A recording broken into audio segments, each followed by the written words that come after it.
O debuxo da costa galega non sempre foi así. Foi cambiando ao longo de milleiros de anos segundo o nivel do mar subía ou baixaba.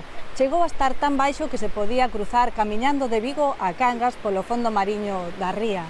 Na actualidade, o nivel do mar está subindo, pero a rapidez con que o faga de aquí ata finais de século dependerá das decisións climáticas que se adopten hoxe.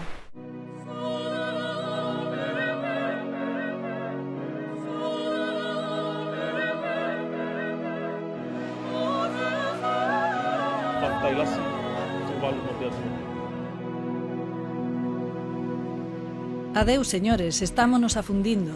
Con esta impactante posta en escena, o ministro de Exteriores de Tuvalu, unha illa do Pacífico, facía unha chamada de atención aos representantes dos gobernos mundiais no último cumio do clima, que acaba de celebrarse en Glasgow.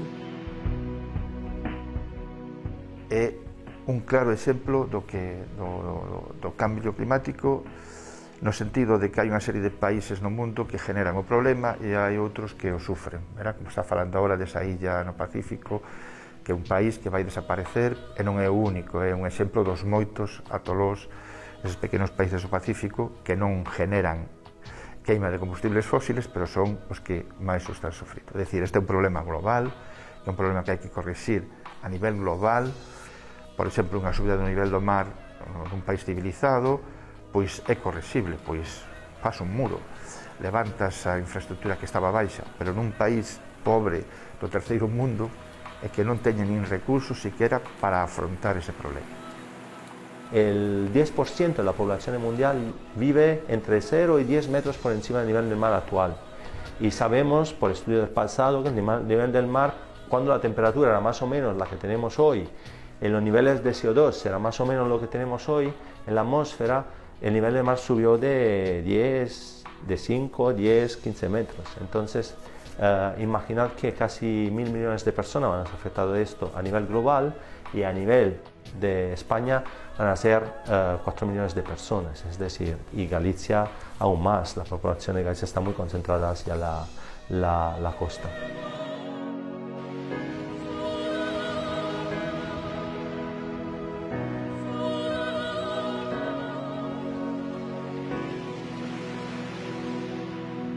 Esta edificación data do ano 1948, desde entonces, digamos, levamos un rexistro continuo das mareas do nivel do mar. Hoxe en día, os datos dos mareógrafos utilizanse para estudios de dinámica costeira, tectónica de placas, detección de tsunamis e monitorización do nivel medio do mar. Pois este é o pozo do mareógrafo. A medida do nivel do mar é unha medida, digamos, da diferencia entre unha referencia altimétrica, que este clavo que temos situados aquí, digamos, no borde do pozo, vale? E o nivel do mar. A medición do nivel do mar antiguamente facíase, digamos, por métodos manuais, con reglas. Actualmente estamos utilizando equipos que son equipos que se basan en tecnoloxía radar. Está conectado mediante uns sifóns coa parte exterior do muelle. A auga entra polos sifóns, chega ao pozo, e digamos a agua aquí está en calma. Entón, periódicamente, este mareógrafo actualmente está facendo medicións cada 30 segundos, lanza un haz radar e queda registrado automáticamente no equipo de medición e enviado, digamos, aos servicios centrales e publicado en tiempo real na nosa página web. Os estudios que hai non solamente referidos aquí ao mareógrafo da Coruña, sino recollidos a nivel global e de outros mareógrafos, están a falar de incrementos durante o século pasado en torno a 20-30 centímetros.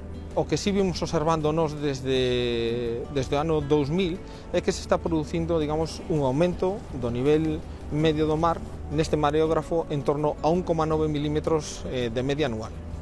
Que o que observamos desos datos? Bueno, o que podemos referir desos datos é que a tendencia é unha tendencia de momento lineal.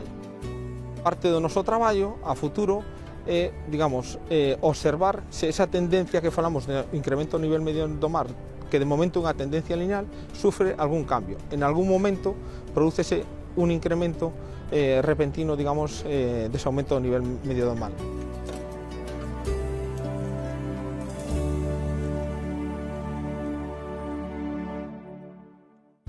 Se representa, isto é para o caso do mareógrafo de Vigo, por exemplo, Pois no 1940, aquí, 1945, a ver,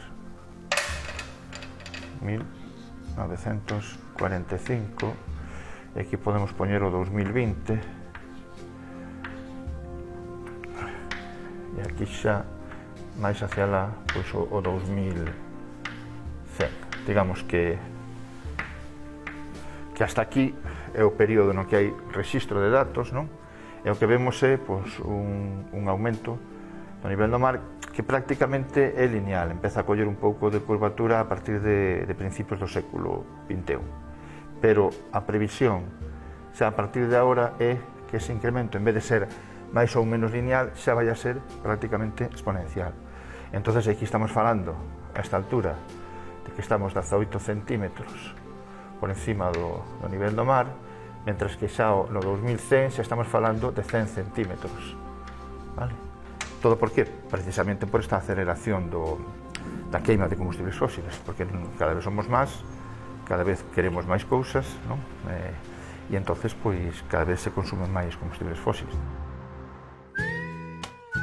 La paleoclimatología es una ciencia que hace un poco un puente entre la climatología, la oceanografía moderna y la geología, es decir, se utilizan muestras geológicas para reconstruir el clima del pasado. Y se utilizan esos datos para entender cómo funciona el clima. El clima puede cambiar en décadas, puede cambiar en siglos, pero también puede cambiar en escalas temporales mucho más largas. Entonces, eso solo podemos saber mirando cómo se ha evolucionado el clima del pasado. Aquí es bastante fácil explicar qué pasa, porque las rías son bastante someras, son muy poco profundas, tienen una profundidad de 40-50 metros, la ría de Vigo creo que son 50 metros al máximo. Es decir, durante el último máximo glacial, la última edad de hielo, los casquetes de hielo, especialmente en el hemisferio norte, eran mucho más grandes que hoy. El nivel del mar a nivel global bajó de 130 a 135 metros, es decir, que la ría de Vigo estaba expuesta, que nosotros en vez de coger un barco para ir de Vigo a Cangas podíamos ir andando en principio. En los últimos millones de años el clima ha variado entre periodos glaciales, cuando el nivel del mar estaba entre 100 y 120, 130 metros por debajo del presente, y periodo interglacial cuando el nivel del mar estaba más o menos al nivel de hoy. Pero durante este interglacial, que ocurrió hace 125.000 años, el nivel del mar subió aún más, se derritió parte de la Antártida Occidental y de la Groenlandia, y el nivel del mar subió de entre 5 y 9 metros por encima del presente. Se van a repetir esas condiciones, esto lo veo improbable, pero es cierto que en otros intervalos de la historia de la Tierra, cuando la CO2 estaba por encima de 400 partes por millones, el nivel del mar estaba por 20 metros por encima del presente. Entonces, independientemente del mecanismo, sabemos que estamos muy cerca a un desequilibrio. O sea que las masas de hielo actual quizás no está perfectamente en equilibrio con el clima y podría derretirse. Y sabemos también, por estudio del pasado, que las tasas de subida del nivel del mar pueden ser bastante altas.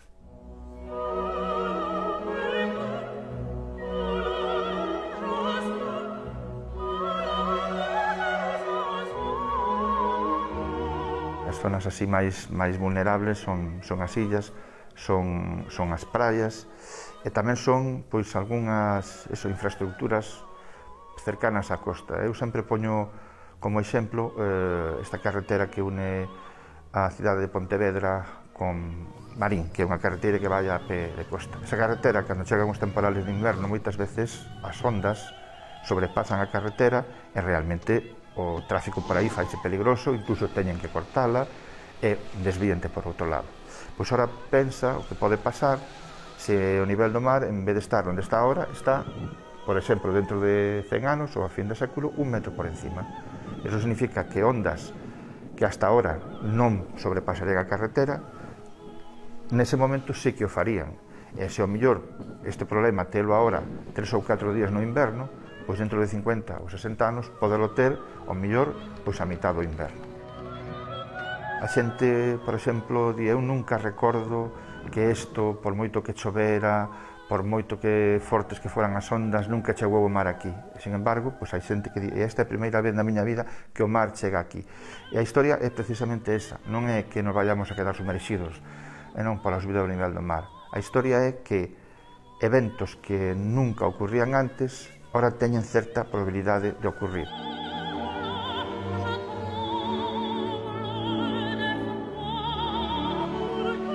A 8 centímetros de subida do nivel do mar, nunha zona de praia, por exemplo, que suelen ser máis ou menos planas, pois representa unha pérdida de liña de playa entre 9 e 18 metros. Eso, obviamente, ten repercusión, sobre todo, coas predicións futuras de aumento do nivel do mar, que ao final deste século, esa afectación vai ser cada vez maior, tanto no que é a perda de praias, no que é a perda de marismas ou a salinización de marismas, ou o que é infraestructuras portuarias e de todo tipo que estén cerca da liña de costa que se poden ver afectadas de unha forma importante por este fenómeno de subida a nivel do mar asociado ao cambio climático.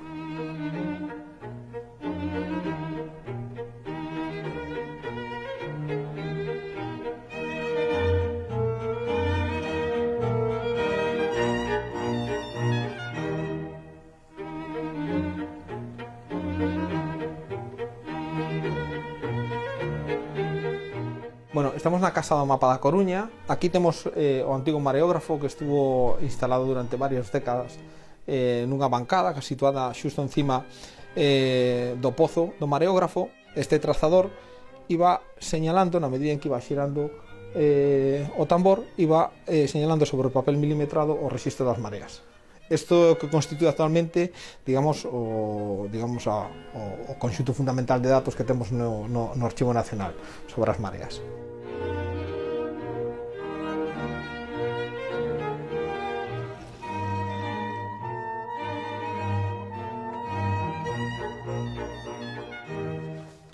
Cada vez, digamos, a demanda de cartografía e de precisión cartográfica é moitísimo maior. É dicir, hai estudios desenvolvidos na zona de Vizcaya, donde entre utilizar un modelo digital del terreno e outro máis densificado de maior densidade, fálase de, digamos, por efecto de subida do nivel medio de mar, ter zonas inundadas ou solagadas de 150 hectáreas ou incluso chegar hasta as 1000 hectáreas de inundación. Daí a importancia tamén de ter, digamos, cartografía cada vez máis precisa. O diagnóstico está aí, é dicir, isto é como cando estudiamos un enfermo, lle pomos o termómetro e nos dá que ten fiebre. Pois o enfermo ten fiebre porque o nivel do mar subiu e está registrado. Pronóstico da enfermedade, digamos, aí xa entran en xogo os modelos.